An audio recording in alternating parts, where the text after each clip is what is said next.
poder compreender a proposta de algumas maneiras diferentes, porque saber disso nós já sabemos há mais de 2000 anos, né? De maneira geral, 2019 anos, né? Então, a proposta do amor ao próximo já nos foi passada há milênios, e nós viemos aí encarnando, reencarnando, tentando entender na prática o que isso representa para a gente, né? Até para a gente entender o que representa isso, interessante seria a gente verificar, em primeira instância, o que é, né? O que eu vou passando? O que é amor, né? Então, se nós vamos trabalhar amor ao próximo, o que é amor é algo que precisa ficar bem claro para a gente, né? Não é possível, obviamente, definirmos de maneira completa e absoluta o que representa amor, porque é uma virtude sublime, né?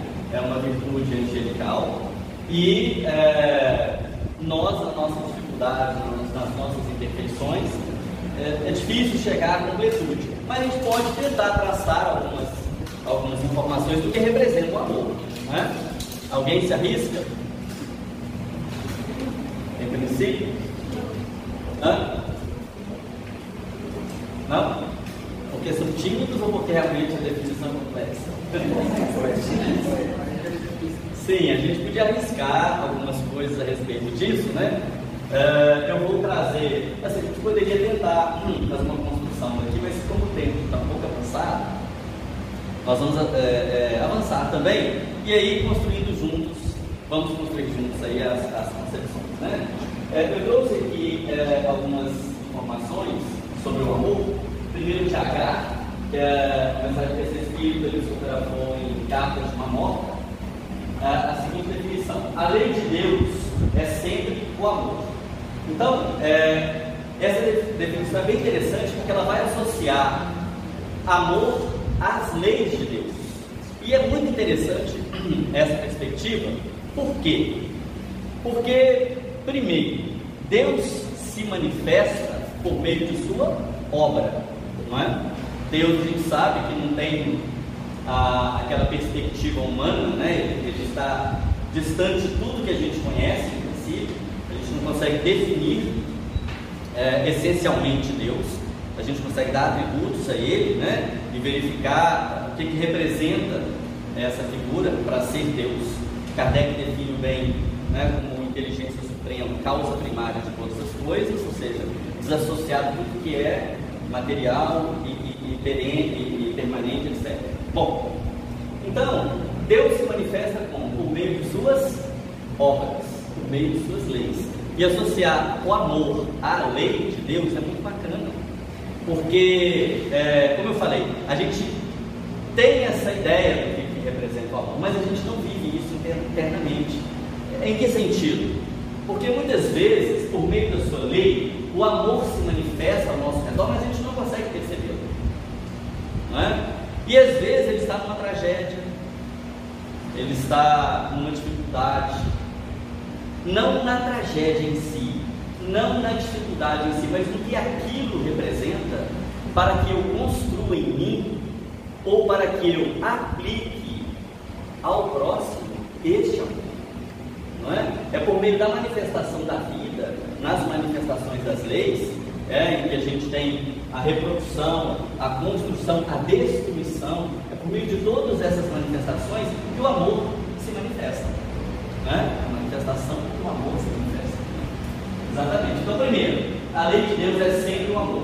Amor é luz que envolve o universo, é o éter vivificador, é a afeição dos espíritos dedicados, é a alegria dos bons, é a luta que aperfeiçoa, né? Então ele começa a definir o maior, né? Até as nossas vidas diárias, em tudo isso está o amor, não é? Porque o amor não é aquela coisa passiva, bela, contemplativa. Amor é ação, não é? Então, quando eu digo que há amor na tragédia, por exemplo, não que a tragédia seja uma coisa boa, mas é por meio dela que as coisas se manifestam.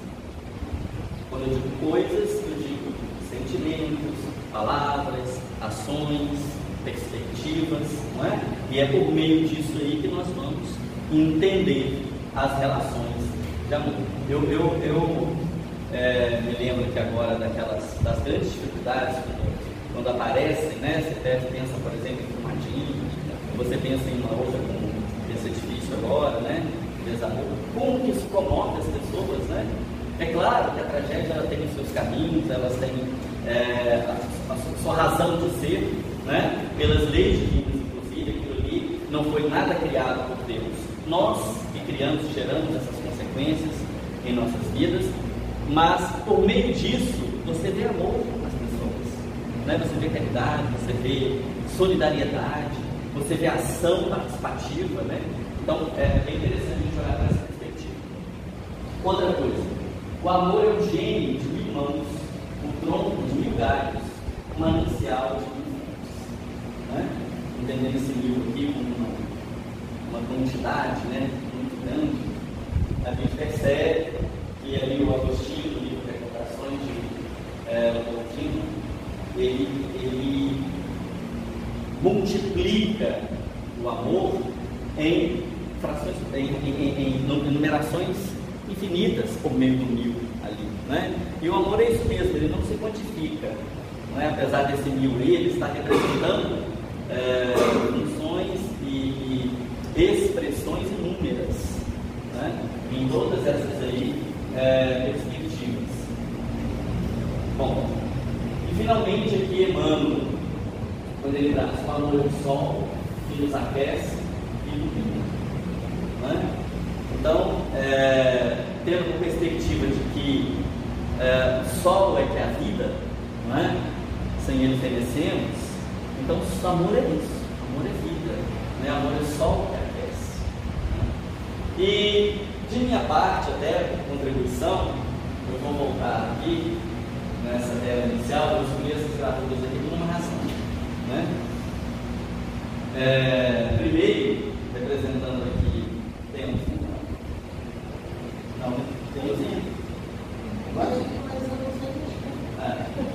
então, não precisa. Eu simbolizei ali aquelas duas figuras de cima e de baixo, que é tão singela, né?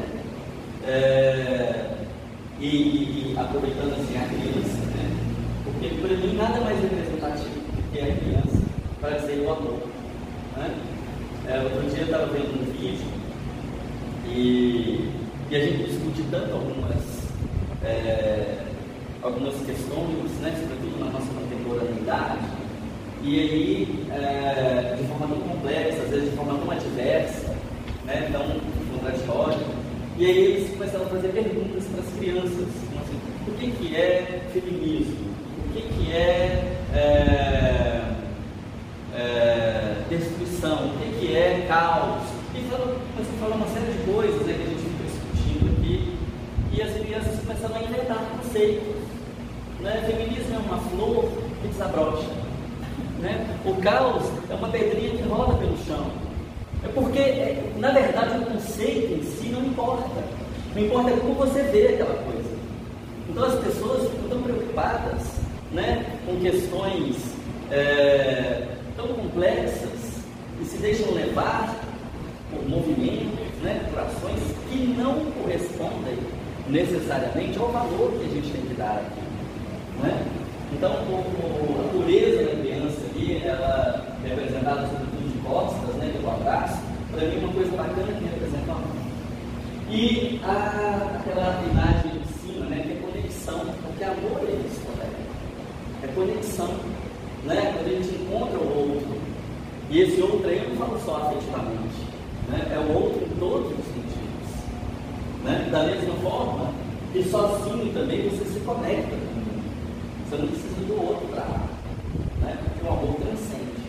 Então é bacana a gente pensar no amor em tantas perspectivas, né? E daí você vai o afetivo, o filial, da amizade fraterna, o amor ao semelhante, à humanidade, à natureza. Então tem tantos amores, né? E quando a gente pega tudo isso e direciona para o próximo, então a gente vai ver, bom, que amor ao próximo precisa ser esse, né? Muito bem. Jesus, ele diz o seguinte, lá no Evangelho segundo Jesus, não, na verdade, no Evangelho segundo o Espiritismo, há essa passagem do Evangelho de Jesus em que ele fala o seguinte, Kardec, né, comenta o seguinte, quando Jesus pronunciou a divina palavra, amor, os povos sobressaltados e os mártires, régios de esperança, desceram. Quando ele estava descrevendo, escreve assim, os cristãos, né, quando eles foram condenados, né, nos romanos, aí vencidos, a morrer, né, do Evangelho, belamente o Evangelho relata, o Espiritismo relata essa visão aí do amor. E nessa perspectiva, todo o Evangelho é amor, né? Em que sentido? Porque ele trata da renúncia, ele trata do perdão, da bondade, da paciência, da resignação, da gratidão, da mansidão, do sacrifício e todas as outras coisas mais, não é? E aqui não é de forma alguma aquela perspectiva do sacrifício pela valorização da dor ou pela valorização das dificuldades, né, que muitas vezes as pessoas pensam, né, que o espírita é essa pessoa que gosta da dor, gosta do sofrimento. Não é isso. É justamente porque é um sentimento que nos faz superar essas coisas, né?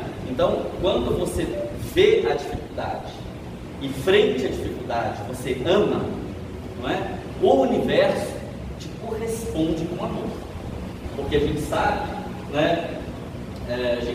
Alguém conhece aquele livro Ave Cristo? Já leram? Quem não conhece Ave Cristo, a obra, como se chama? Ok, é um romance em que ele relata os cristãos na época em que eram os cristãos, quando Roma, né, ainda tinham os judeus como escravos, e aí quando surge o cristianismo, né, há uma perseguição aos cristãos, e eles eram levados a esses círculos para sacrifício, e eram mortos, né, queimados, jogados às feras, e as pessoas assistiam isso num estádio, né? Eu lembro de um filme que eu vi algum tempo, ele tratou literalmente isso. Eu não lembro o nome do filme. Sim. Ele tratou literalmente isso. Até eu preciso de ver ao contrário. Sim, então, ou seja, a gente sabe, né, o Emmanuel relata para a gente lá na obra, que quando eles entravam nos círculos, né, eles entravam cantando, e quando eles entravam, por exemplo, as feras, quando elas voavam para cima deles, a espiritualidade conta que a parda não chegava a tocar o corpo, e eles já eram desconectados da matéria, né? Quando eles começavam a ser queimados, a chama não chegava a aquecer a pele, e eles já eram retirados da matéria. Então, quando você se entrega por amor, né, a dor, ela é levada a outros níveis, né, a outras perspectivas. Não que, pelo fato de sermos espíritas, de sermos cristãos, vamos estar livres da dor.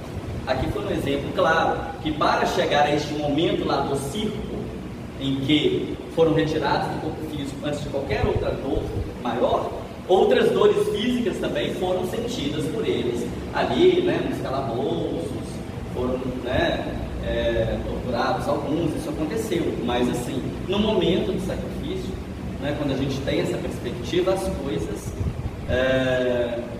são elevadas a outro patamar, né? A gente sabe que depois do Evangelho, Jesus já deixou claro para todos nós: misericórdia sim, sacrifício não. Chegou a época do sacrifício, acabou.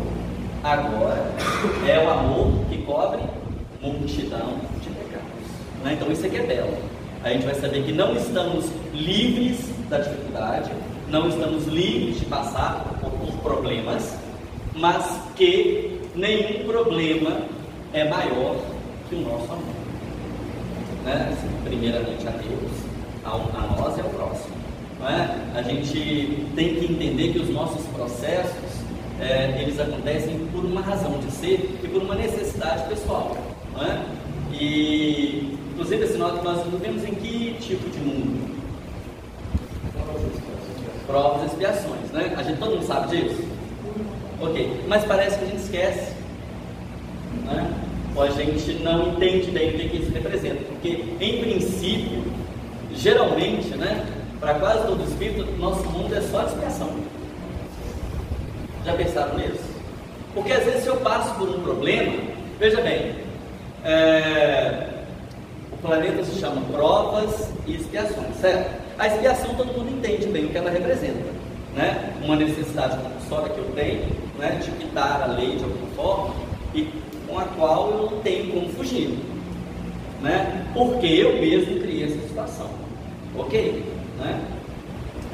Agora veja bem, se eu sou uma pessoa impaciente e comecei a me preocupar com isso numa determinada vida e estou aprendendo sobre a paciência, e chego no plano espiritual ao final dessa vida, participo de uma série de palestras e atividades do plano espiritual aprendendo sobre a paciência, não é? E aí eu chego um momento que eu estou para reencarnar e eu vejo assim, gente, isso é alguma coisa que eu agora aprendi, entendi, não é? O que é preciso neste momento agora eu fazer para poder realmente efetivar o fato de que eu sou paciente? O que eu preciso agora? Provar isso, não é? Nós vamos reencarnar para... Agora, o que é preciso para eu treinar paciência? Encontrar séries de situações em que eu vou me encontrar em um estado de paciência ou impaciência. Mas muitas vezes, qual que é a perspectiva nossa? Acontece qualquer problema na nossa vida, eu vi na vida passada, não tem nada a ver com a vida passada.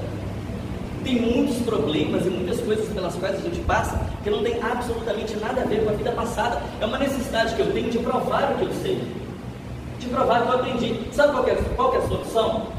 Ama, resolve, que passa. Se é uma provação, prova. Às vezes é uma coisa que você vê, nossa, eu fiquei tanto tempo. Aprende, supera, que passa. Não consigo. Misericórdia quer. Não é? Então, a perspectiva de Jesus, com Jesus é essa, não é? Não precisamos mais de sacrifícios. Então, nossa dificuldade é essa, a gente tem dificuldade de encarar os problemas, entender que aquilo ali é importante e que eu preciso superar, eu preciso melhorar. Porque quando o Kardec, né, os espíritos trouxeram essa ideia das encarnações passadas, né, das consequências de encarnação passada, era para consolar a gente em relação àqueles problemas que parecem que vêm do nada e que atingem pessoas que aparentemente são inocentes, que não deveriam estar passando por aquilo. Nunca foi para ser uma muleta, né? Presente e deixar nosso melhoramento de lado, ficar sempre jogando de culpa. Era só para a gente não ficar focando nisso, né? Não ficar blasfemando contra Deus, falando que, ai, que Deus não gosta de mim, esqueceu de mim. Por conta de duas premissas principais, né? E vamos colocar aqui, que diz respeito ao nascimento e à morte física, não é?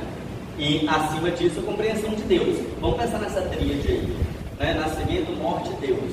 Então, se eu penso numa criança, né, que nasceu e pouco tempo depois falece, e uma pessoa nasce e vai morrer lá com 90, 100 anos, mas que Deus injusto que é esse? Por que uma pessoa nasce e não tem oportunidade de viver a sua vida, não é? Enquanto outras vão chegar aí a 100, né, não sei quantos anos, e a reencarnação responde, não é? Por que ele está sem um braço? Por que ele nasceu com a mente perturbada? Não é? Por que ele tem essa forma?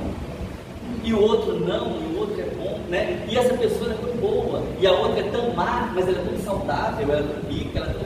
Então aí, no nascimento, quando a gente olha para o mundo e vê as pessoas e vê a diversidade, a gente vai entender que isso existe por uma misericórdia divina, por uma razão de ser.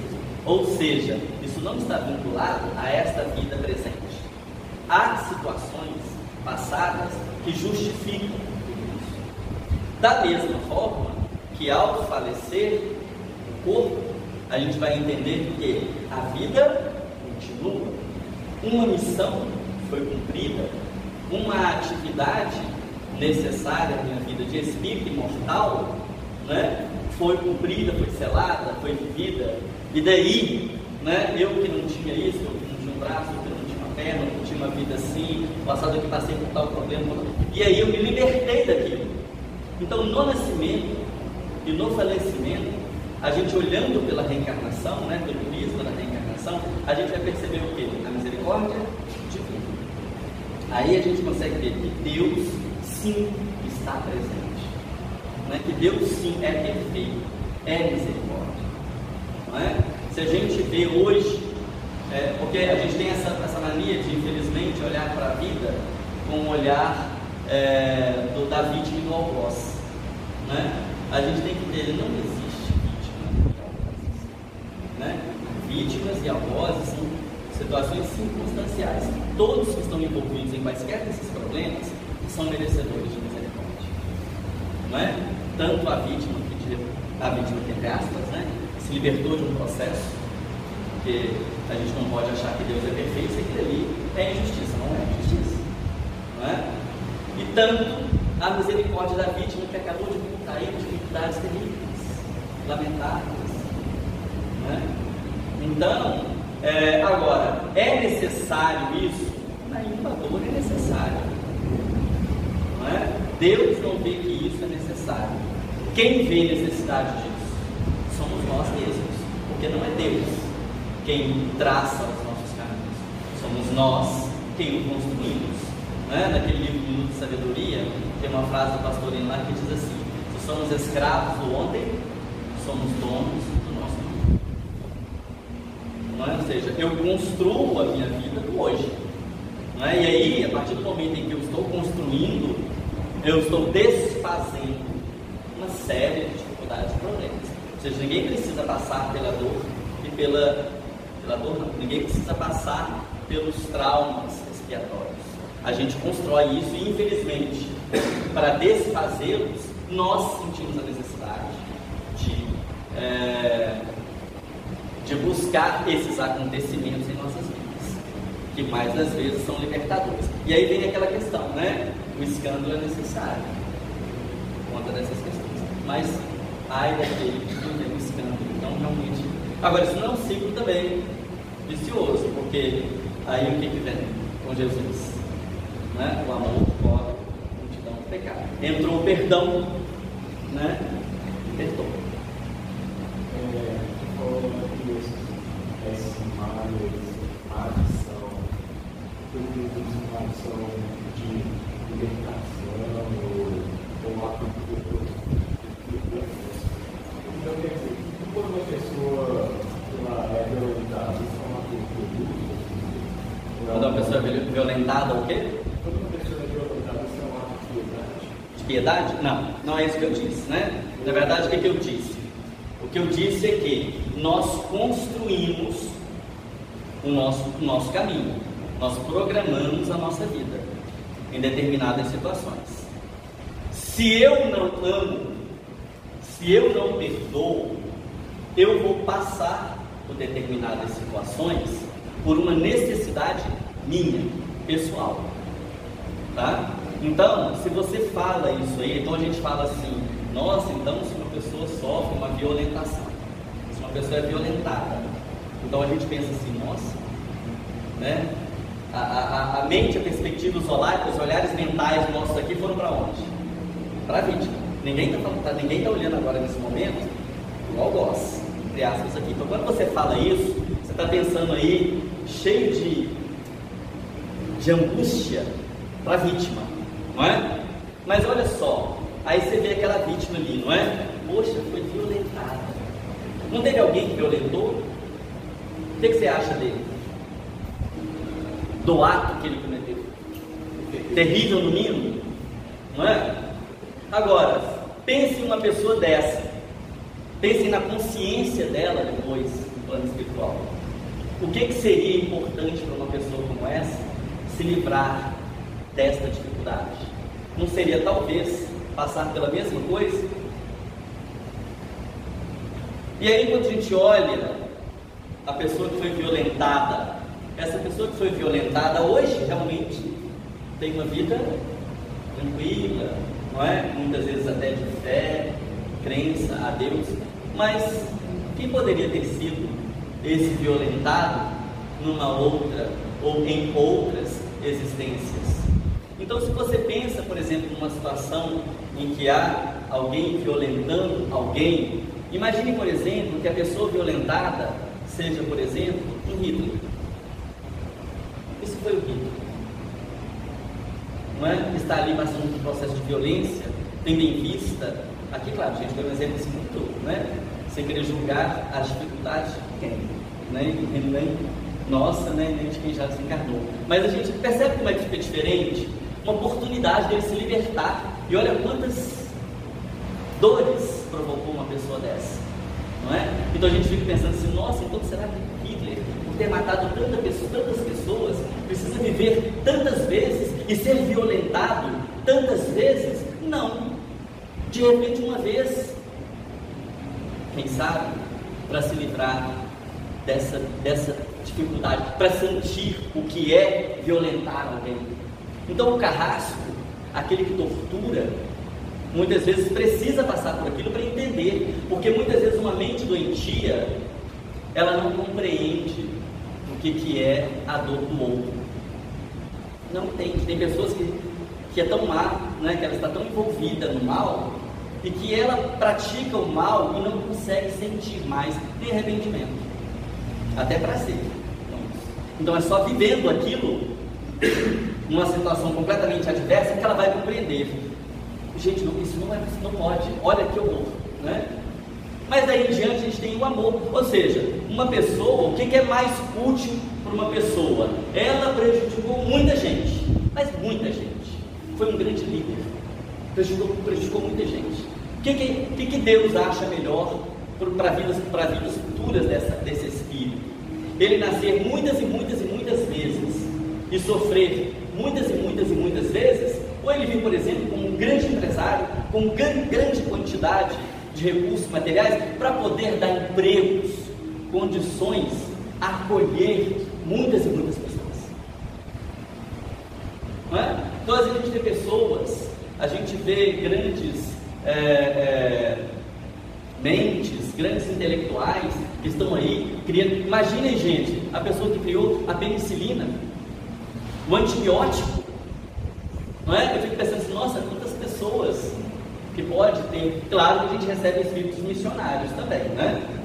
Para poder trazer benefícios ao nosso planeta e promover a nossa evolução, ok. Mas às vezes, olha só que bacana, não seria legal uma pessoa que prejudicou tanta gente vir e criar algo que vai melhorar a vida de muitas outras? Então isso é misericórdia, isso é amor. Então a gente não pode pensar uma situação de violência, de dificuldades, de dor, não é? Com olhares de vítima e algoz. Vamos olhar, né, com um olhar diferente. Pense, não indiferente, é um olhar diferente. Percebem a diferença? Porque nós não podemos ficar indiferentes à dor, a ninguém que passou por uma dificuldade, por exemplo, de violentação.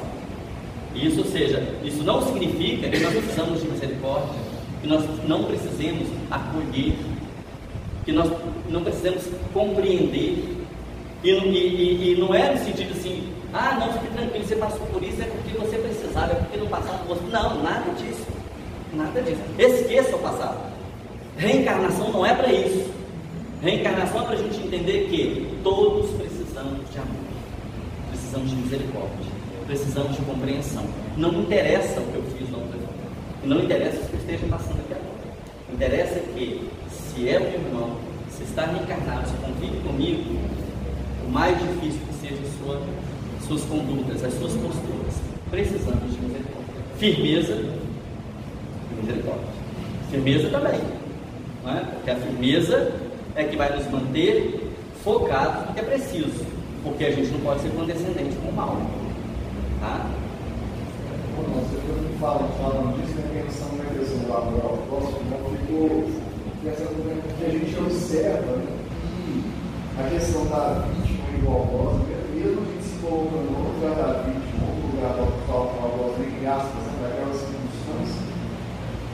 ainda assim, né, é uma questão que na minha cabeça sempre fica problemática, né? Eu concordo com a frase, né? Age pelo escândalo, mas se isso nos incomoda, né, eu achei importante esse sentimento de solidariedade, né, de nós vivemos em comunidade que é gerado por essa noção do amor ao próximo, né, da gente pensar em construir uma sociedade que vai vir das nossas mãos, em que esse escândalo não será mais necessário. Mas Lucas, seguinte, quando eu falei sobre o planeta, né, e nós estamos no dia, uma coisa que nós precisamos também ter consciência é que nós estamos no final de um ciclo, e nós vamos nos tornar, precisamos nos tornar planeta de regeneração. Então, esse tipo de pensamento seu é o pensamento desta nova geração. Então, obviamente, no final desse ciclo, é isso que vai acontecer, porque nós já estamos chegando num processo, né, em que não necessita mais isso, tá? A gente sabe o que representaram as duas grandes guerras mundiais. A espiritualidade fala assim: a Terra, os homens, né, o planeta ficou engolindo tanto lixo, e chegou um momento que precisava vomitar aquilo. As guerras foram isso. Tinha que sair. E hoje é isso. Hoje é isso. Então, houve isso uma primeira vez, a humanidade ainda não aprendeu. Houve isso uma segunda vez, e aí veio o checkmate, né? Vai precisar de uma terceira? E se tiver na terceira, o negócio vai ficar complicado. Está acontecendo de forma diferente, Mas o que está acontecendo não está acontecendo mais por meio de guerra. Não, sim, mas assim, percebe? A gente tem esse pensamento hoje, a gente fala: nossa, o mundo está tão violento, né, tão cruel. Gente, vocês conseguem imaginar o que era antigamente? Sem uma arma, você imagina como é que era uma luta? Uma guerra, uma machadada, facada, pedrada? Como é que era? Eu não vou nem muito lá próximo dos primitivos, não. Vamos pegar aqui Roma, né? Como é que eram algumas punições? A pessoa era encoberta até o meio do corpo e era apedrejada até a morte. Você imagina você com as mãos para dentro da terra e as pessoas ao seu redor te apedrejando. Aquilo era lei. Então, às vezes a gente olha hoje, né, mas as coisas estão melhorando. Obviamente, a perspectiva da regeneração é essa. Não é que vai ser tudo perfeito, lindo e maravilhoso, não. Mas o escândalo já não será mais necessário.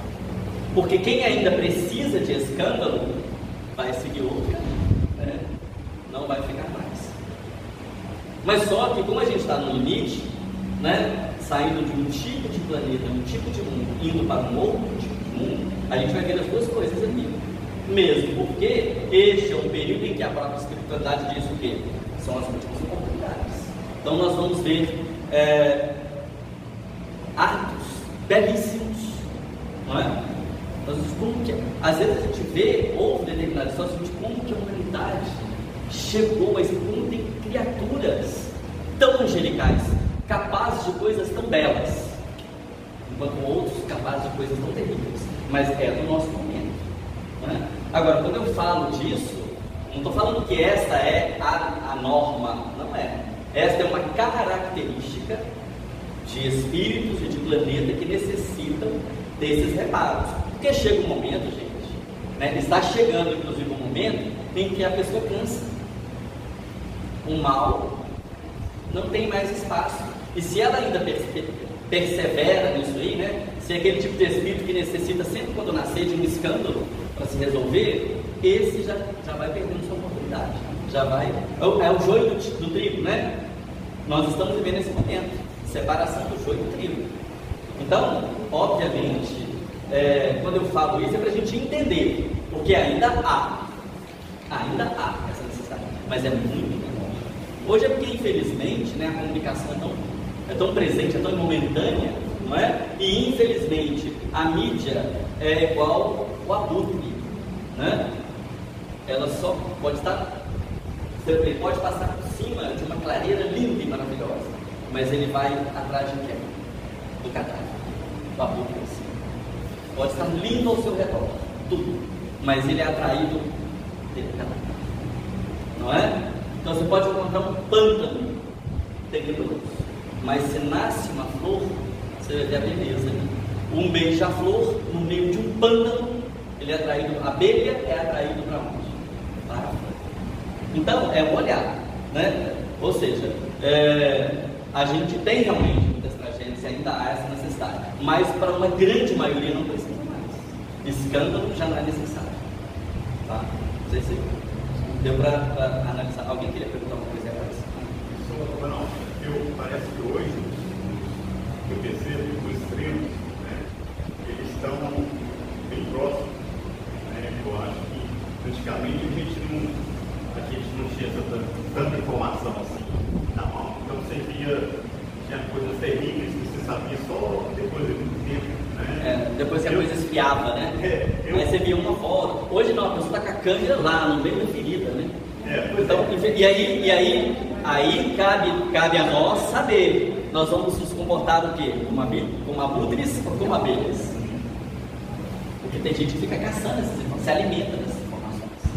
Eu tenho parente que diz, que não sei o quê, que o repórter. Tem pessoas que se alimentam desse tipo de notícia, né? Eu não vejo mais, eu não vejo. De vez em quando, em notícias em geral, assim, a questão de TV aberta, não vejo. Né? De vez em quando você abre na internet, vê uma outra notícia, um parecer geral, né, das coisas, e dentro da minha área de formação, de trabalho, de pesquisa um pouco mais dentro do que me interessa, né, mas a gente tem que saber selecionar, porque senão, né, fica complicado. Senão o mundo fica esse mundo aí de tragédias. A gente não vê quantas pessoas, quanta beleza, quanta perfeição já há hoje em nosso mundo, né? De forma inimaginável. O que a gente tem que entender é quem está por trás da mídia, quem está por trás dos grandes meios de comunicação, são pessoas que têm intenções, algumas, né, de manipular, de conduzir. Então a gente precisa dessa independência, né, e traçar o que nos interessa, a qualidade. Porque antigamente, né, as universidades costumavam falar muito disso, né? De você ler, mas saber selecionar.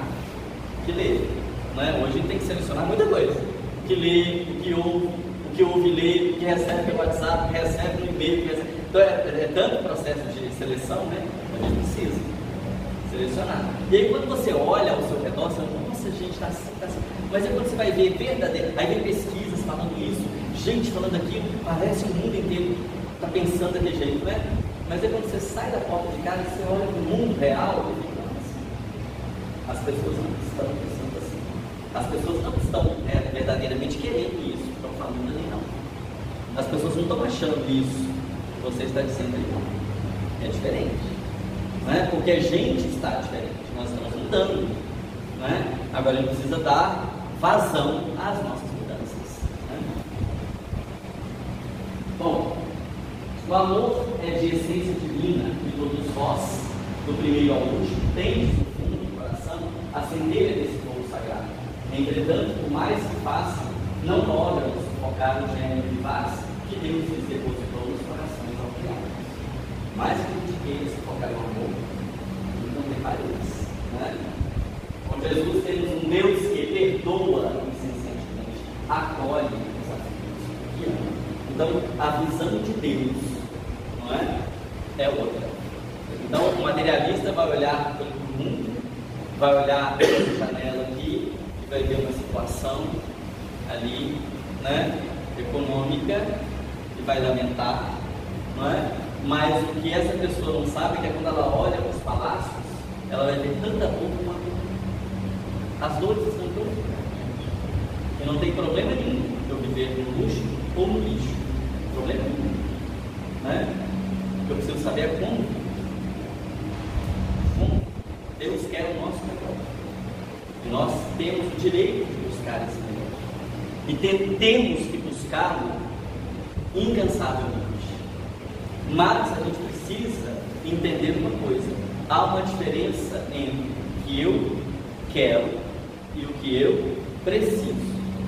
Então eu quero uma coisa, você quer uma coisa, vá atrás dessa coisa, lute, esforce, trabalhe, procure, insista. Mas saiba que vai chegar um momento que você tem que se autoavaliar. Mas peraí, não é por aqui. Porque a vida te dá sinais. Não é? Ó, calma lá, não é assim. Então saiba redirecionar. Saiba buscar a felicidade onde ela realmente está. Se eu acho que ela está aqui, vou atrás, vou ver, vá atrás. Mas perceba se é realmente isso que vai te fazer feliz. Porque muitas vezes é o cara praticar, não é? Aí isso é sabedoria, não é? Agora, como é que eu vou fazer? Deus já colocou em nós, não é? A centelha divina, centelha que vai iluminar. E vai iluminar o quê? A lição que nós temos em nossa consciência, do que é certo e do que é errado. E isso nós temos.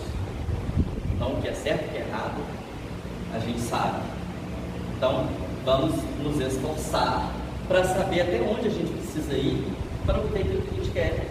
Porque muitas vezes a gente vai ser tão feliz de outro jeito e a gente está enfermizando a vida de tantas pessoas por uma coisa que muitas vezes vale a pena deixar, não é?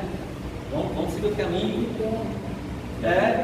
E a gente tem que saber que muitas vezes aquilo que eu estou procurando, às vezes é um obstáculo que está exigindo de mim mais força. Então vamos nos esforçar, porque se você der o seu máximo, com certeza as portas se abrirão.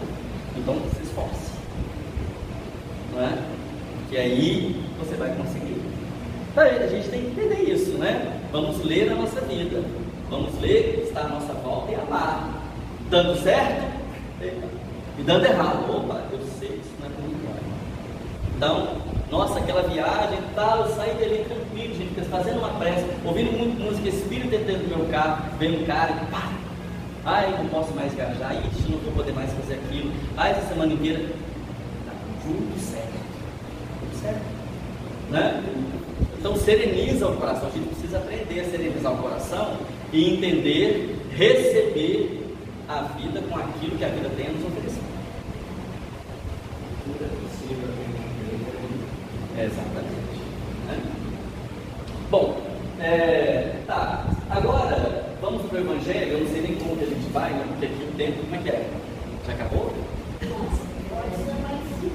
Tá, só para a gente entender assim um pouquinho, porque o tempo está meio, né, confuso, mas também assim, acho que não é problema, né? O importante é a gente discutindo as coisas até onde der. Com certeza depois a casa traz novamente o tema para ser discutido, para ser trabalhado, né?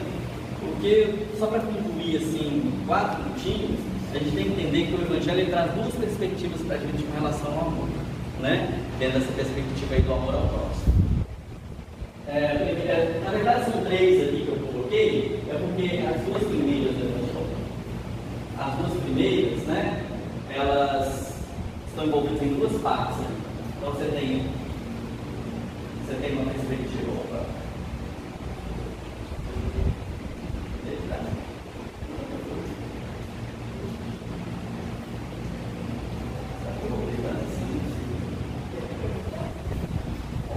Era de baixo, não é?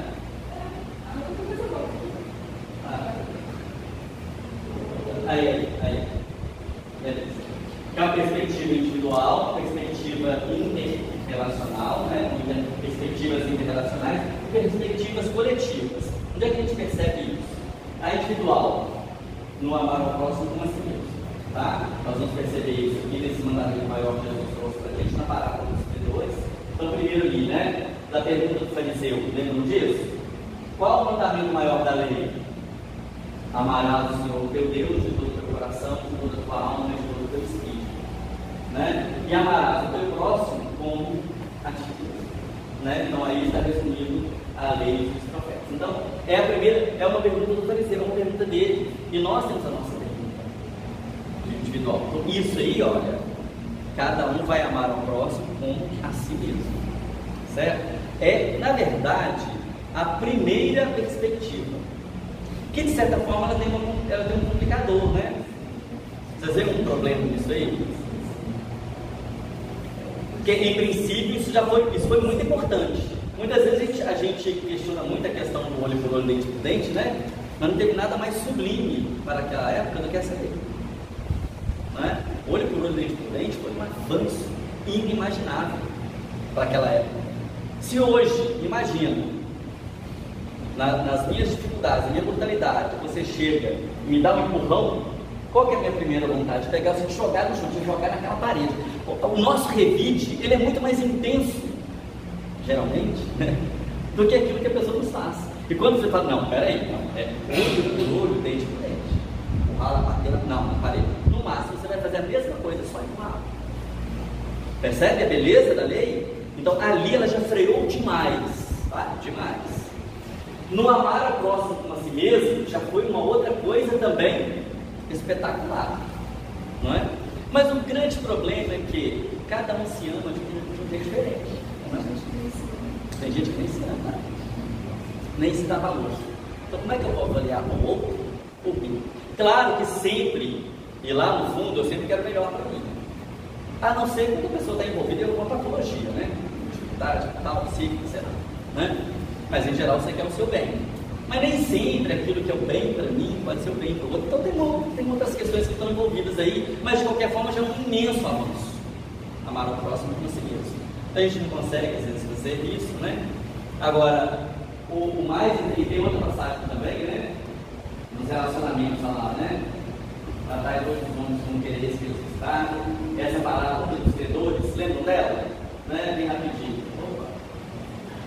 Um servidor devia ao seu senhor 10.000 talentos, lembra disso? Não tendo meios para lhe pagar, rogou-lhe que tivesse paciência, que ele lhe pagaria tudo. O Senhor perdoou-lhe a dívida, deixando ir. Ao encontrar um companheiro que lhe devia o dinheiro, agarrou pelo pescoço, dizendo: paga o que me deves. O companheiro rogou-lhe: tem paciência, ele pagaria tudo. Mas o servo não quis escutá-lo e mandou prender até que pagasse o direito. Os outros servidores, vendo o que se passara, informaram ao Senhor que o acometeram. O Senhor mandou que aquele servo fosse trazido da sua presença e lhe disse: mal servo, eu havia te perdoado tudo o que devias, por que não usou de piedade com o teu companheiro? E o Senhor mandou que o prendesse até que ele pagasse tudo o que devia. Né? Então a primeira coisa, lembra? Fazer o próximo. Nosso outro, estava como assim? Assim que meu Pai nos tratará, se não perdoar no fundo do coração as faltas que os nossos irmãos cometem contra nós. Então, isso aí é a base, a primeira base. Mas aí, no final da sua vida, né, já pulando lá para frente, aqui essas duas coisas são importantes, né, do relacionamento aqui, por exemplo. Passando lá para frente, né, a gente vai ver aqui, ó.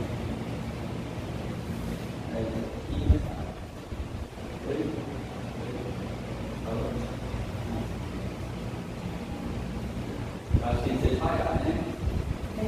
Estou pensando aqui, Então, a gente ia fazer uma discussão com vocês, mas enfim. Tem um outro nível agora, nós já estamos nessa perspectiva, que é quando Jesus, lá na ceia, na última ceia, né?